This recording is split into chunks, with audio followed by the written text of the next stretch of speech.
Dimona reels under Iran's hypersonic wave cluster bombs rain down, and Israel scrambles to contain the crisis. With Israel's defenses faltering, Tehran strikes harder, turning weakness into warfare, pushing war to a new edge. Cluster warheads slam into southern Israel. Reports leak of major damage, but officials rush to bury the extent of destruction. Netanyahu's gamble against Iran backfires, the self-made war now dragging Israel into chaos. Tehran strikes, then speaks, a double blow that hits Israel first with bombs, and then with a powerful message. We pledge to remain steadfast by your side on this path until the rightful owners regain their rights and beloved Palestine returns free, proud, and upright to its true people. As the Middle East conflict continues to escalate, Iran has intensified its coordinated missile strikes across the region. Overnight, Iran's Islamic Revolutionary Guard Corps launched fresh barrages of ballistic missiles targeting Israeli military infrastructure and command centers. According to reports from the Times of Israel, air raid sirens echoed across central Israel as incoming missiles triggered widespread emergency alerts and sent civilians rushing to shelters. Reuters cites eyewitnesses confirming that Iranian missiles carrying cluster warheads were seen streaking across the skies, visible from Israel, Jerusalem, and parts of the West Bank. Military officials have acknowledged that at least one of the missiles carried a cluster warhead, raising fears about a wider blast radius and unpredictable impact zones. Israeli authorities reported structural damage in multiple regions, believed to have been caused by missile fragments that detonated mid-air. Despite the intensity of these latest attacks, there were no immediate reports of casualties, though assessments are still underway. Analysts say the strikes represent a dangerous escalation in Iran's retaliation campaign against ongoing United States and Israeli operations in the region. Tehran has also signaled broader intentions, warning that its military campaign may soon extend beyond Israel's borders. Just a day earlier, on March 21st, Iran targeted the city of Dimona, home to Israel's highly secretive nuclear facility. The International Atomic Energy Agency later confirmed there was no radioactive leak following what Iran described as a hypersonic missile strike. Officials report that at least 20 people were killed and more than 100 others injured in Iran's latest wave of strikes on southern Israel. Government estimates further indicate that at least 4,000 people have been injured across Israel since the war began on February 28.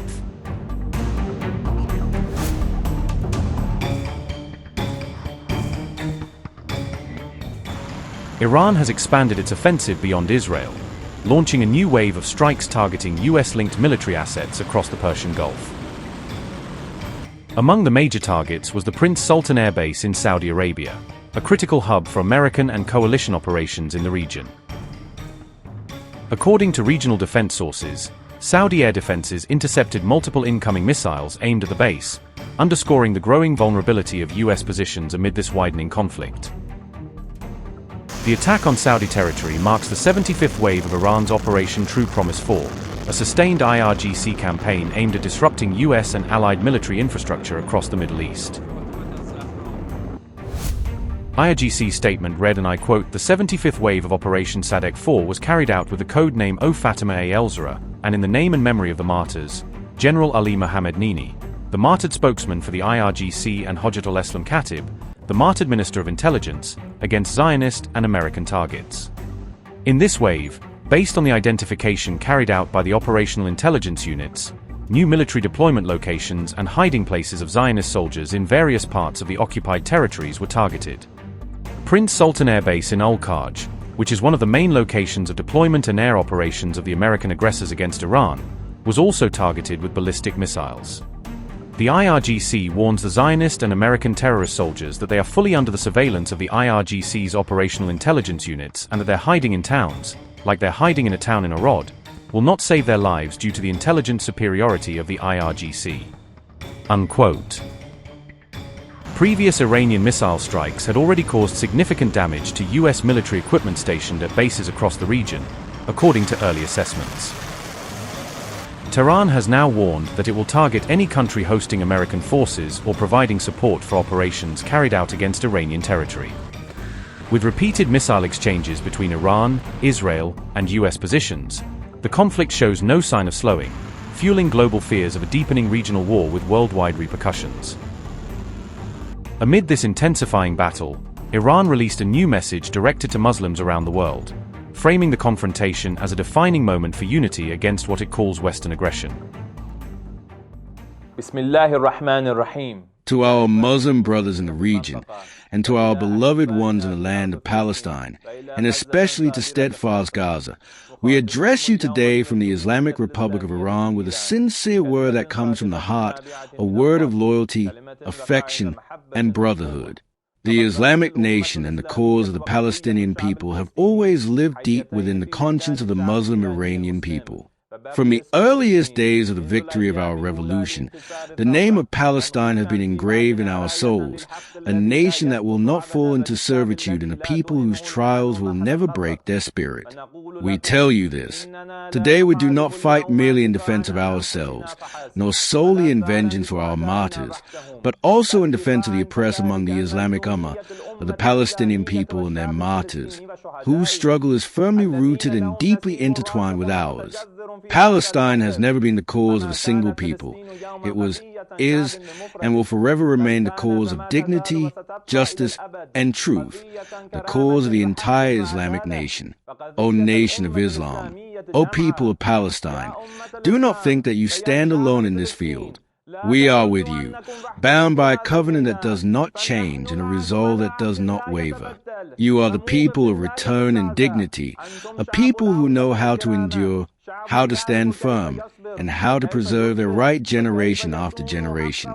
We pledge to remain steadfast by your side on this path until the rightful owners regain their rights and beloved Palestine returns free, proud, and upright to its true people. If you want proof that Iran endangers the entire world, the last 48 hours have given it. In the last 48 hours, Iran targeted a civilian area. They're doing that as a mass murder weapon. Luckily, no one was killed, but that's due to luck, not their intention. Their intention is to murder civilians.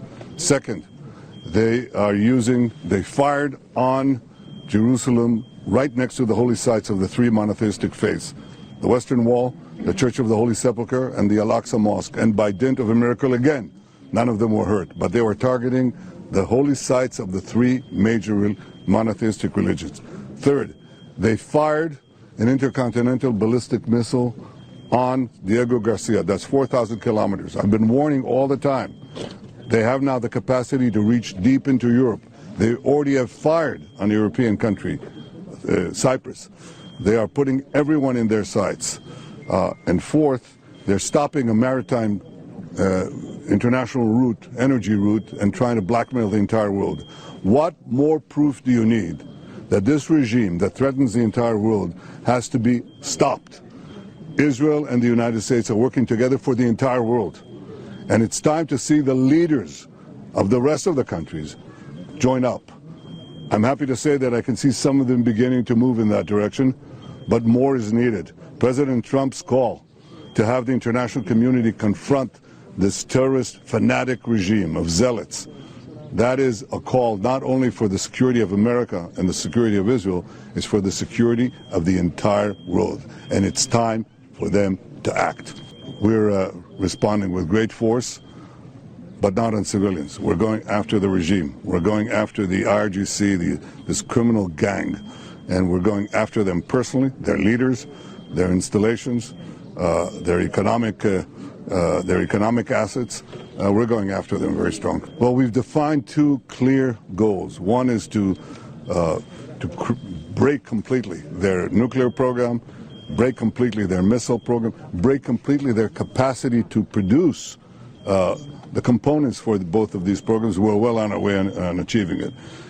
We've also set a goal of creating conditions for the Iranian people to overthrow this tyranny that has tormented them and made life miserable and is making life miserable for the entire world. And I hope we achieve that too. I think President Trump knows exactly what he's doing, and whatever we do together and as far as possible in confidence.